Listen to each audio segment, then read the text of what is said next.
क्या महाराष्ट्र चुनाव के बाद बीजेपी बिहार में धांधली की तैयारी में लग चुकी है? ये सवाल इसलिए क्योंकि आपको बता दें कि जहां एक तरफ भारतीय जनता पार्टी महाराष्ट्र जीत के जश्न के बाद अब बिहार को साधने में लगी है, वहीं दूसरी तरफ राहुल गांधी ने एक बार फिर बिहार चुनाव से ठीक पहले एक बड़ा खुलासा करके मोदी सरकार की लंका लगा दी है, जिसे लेकर बवाल थमने का नाम नहीं ले रहा है।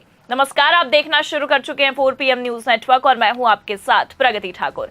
दरअसल आपको बता दें कि महाराष्ट्र चुनाव में हुई मैच फिक्सिंग को लेकर जहां एक तरफ भारतीय जनता पार्टी बुरा फंसी हुई थी कि उतने में ही आपको ये भी बता दें कि बिहार चुनाव से पहले राहुल गांधी ने बीजेपी के खेल को लेकर एक बड़ा खुलासा कर दिया है और पूरा का पूरा खेल एक्सपोज करते हुए गदर काट के रख दी है। तो फिलहाल बिहार चुनाव को लेकर राहुल ने क्या खुलासा किया है आपको आगे बताएंगे, और क्यों राहुल के इस एक खुलासे ने बिहार के साथ साथ महाराष्ट्र के भी खेल की पोल पट्टी खोल कर रख दी है, उस पर भी आएंगे। लेकिन इन सबसे पहले आप ये खबर देखिए। महाराष्ट्र चुनाव पर राहुल गांधी ने फिर उठाया इस सवाल, कहा भाजपा ने मैच फिक्सिंग की तरह धांधली की। तो जैसा कि आप जानते हैं कि जब से हरियाणा के बाद महाराष्ट्र का चुनाव हुआ तब से कई सारे सवाल खड़े हुए, और केवल सवाल ही नहीं बल्कि आपको ये भी बता दें कि सबूत भी निकलकर सामने आए, जिसने कई बार सरकार के साथ साथ चुनाव आयोग की भी पोल खोली। ये खबर देखिए आप एबीपी की, इसमें लिखा भी है महाराष्ट्र निलंबित पुलिस अधिकारी का ईवीएम को लेकर चौंकाने वाला दावा। आगे बताया गया है महाराष्ट्र विधानसभा चुनाव को लेकर निलंबित पुलिस अधिकारी के दावों ने नया विवाद खड़ा कर दिया। निलंबित पुलिस सब इंस्पेक्टर रंजीत कासले ने दावा किया कि परली में ईवीएम से छेड़छाड़ की गई थी, जिसके लिए उन्हें हटा दिया गया था और बाद में उनके खाते में 10 लाख रुपए दिए गए थे। तो भले से आपको बता दें कि हर बार की तरह एक बार फिर चुनाव आयोग ने पुलिस अधिकारी के भी दावों को खारिज करने की कोशिश की,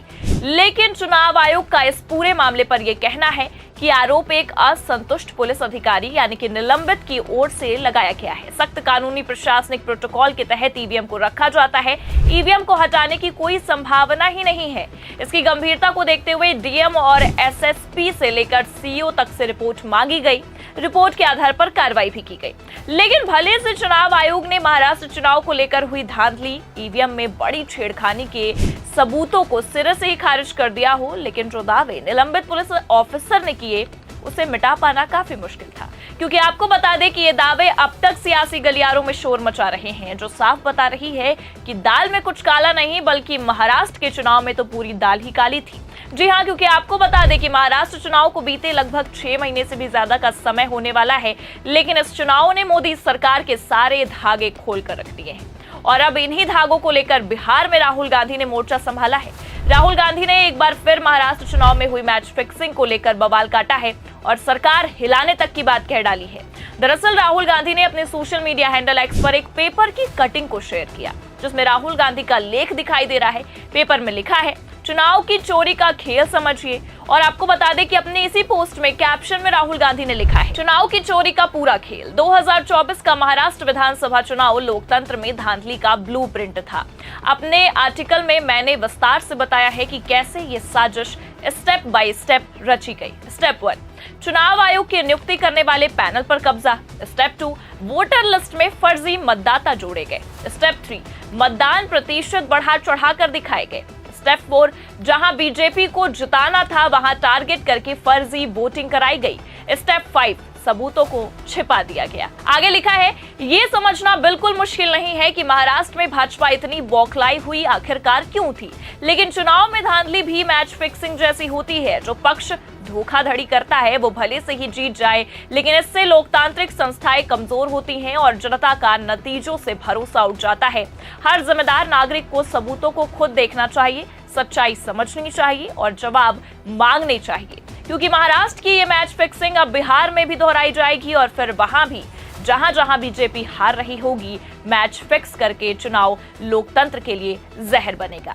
तो जिस तरह से हरियाणा के बाद महाराष्ट्र में बीजेपी ने खेला किया, उसे लेकर अब बिहार चुनाव से पहले ही विपक्ष सक्रिय है, क्योंकि हर बार बीजेपी कुछ ऐसा ही करती है जिसे ये चुनावी धांधली के आरोप बीजेपी पर लगते ही रहते हैं।